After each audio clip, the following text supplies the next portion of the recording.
मेवाड़ की माटी के कण कण में वीरता का वास है और उस वीरता के सबसे चमकते प्रतीक हैं महाराणा प्रताप।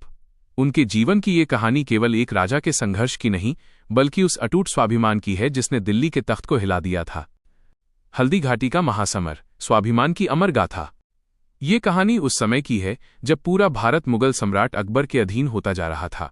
कई राजाओं ने संधि कर ली थी, लेकिन महाराणा प्रताप ने स्पष्ट कह दिया था, मैं झुकूंगा नहीं। 1. हल्दी घाटी का वो भीषण युद्ध। 18 जून 1576 को राजस्थान की तंगवादियों हल्दी घाटी में महाराणा प्रताप की छोटी सी सेना और मुगलों की विशाल फौज का सामना हुआ। युद्ध इतना भीषण था कि कहा जाता है आज भी वहां की मिट्टी से रक्त की गंध आती है। प्रताप अपनी 80 किलो की तलवार और भारी कवच के साथ जब युद्धभूमि में उतरे तो दुश्मनों के हौसले पस्त हो गए। उन्होंने अपने घोड़े चेतक पर सवार होकर मुगलों के सेनापति मानसिंह के हाथी के मस्तक पर चेतक के पैर रखवा दिए और सीधे मानसिंह पर प्रहार किया। 2.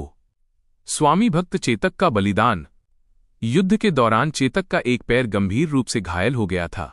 शत्रुओं से घिरे हुए राणा प्रताप को सुरक्षित निकालने के लिए चेतक उन्हें लेकर हवा की गति से दौड़ा। रास्ते में एक 22 फीट चौड़ा बरसाती नाला आया। चेतक ने एक ऐसी छलांग लगाई जिसे पार करना मुगलों के लिए असंभव था।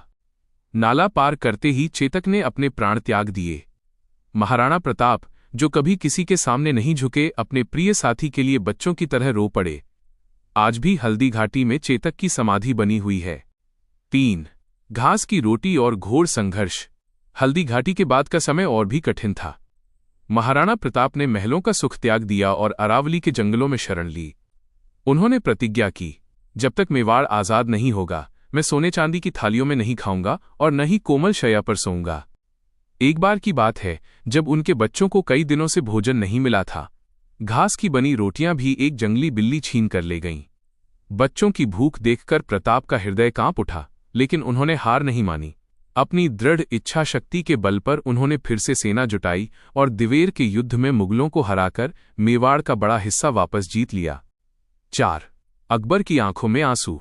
19 जनवरी 1597 को जब महाराणा प्रताप ने अंतिम सांस ली तो खबर अकबर तक पहुंची।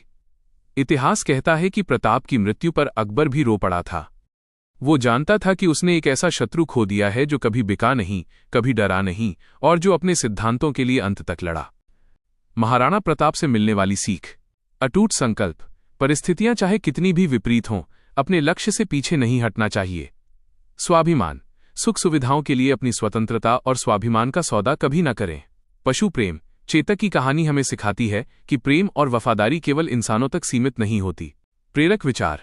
अन्याय के सामने झुकना सबसे बड़ा अपराध है और संघर्ष करना ही